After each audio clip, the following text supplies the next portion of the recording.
Hepten suya verdik. Çünkü suyu yoktu. Toprağı, gazı, tuzu, ışığı yoktu. Bu köyleri suya verdik.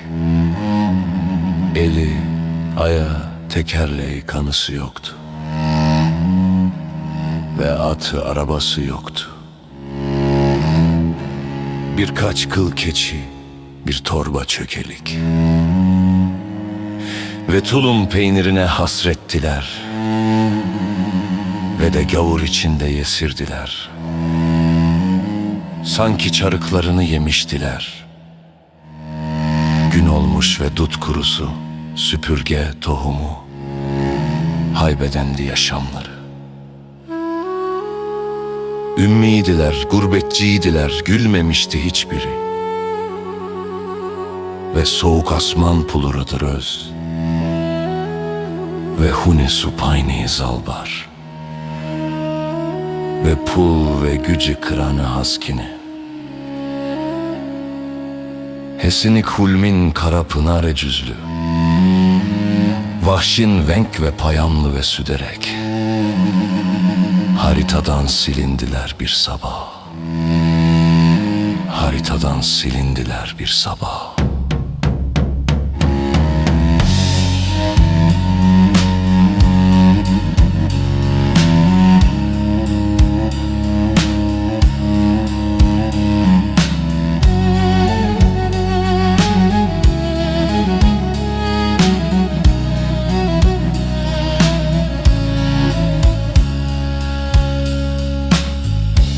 Ötelerden bir ses geldi.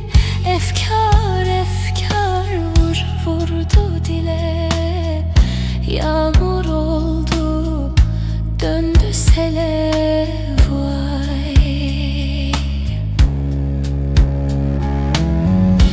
Boşuna ağlar mı insan, derdi varsa ağlar insan. Derdin ne piro, derdin ne piro, derdin ne piro, derdin ne.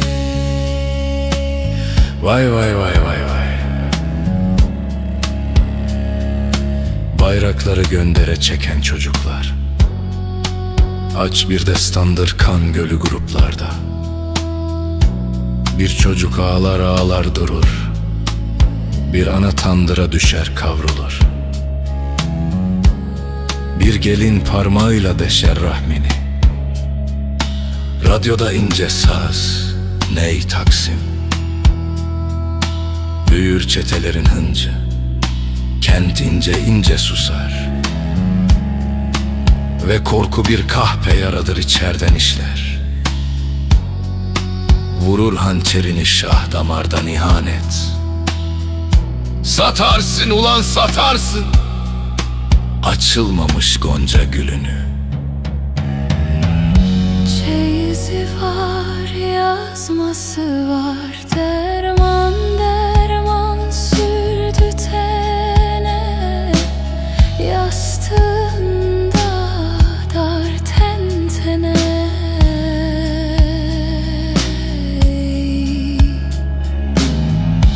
Boşuna ağlar mı insan, Derdi varsa ağlar insan. Derdin ne piro, Derdin ne piro, derdin ne piro.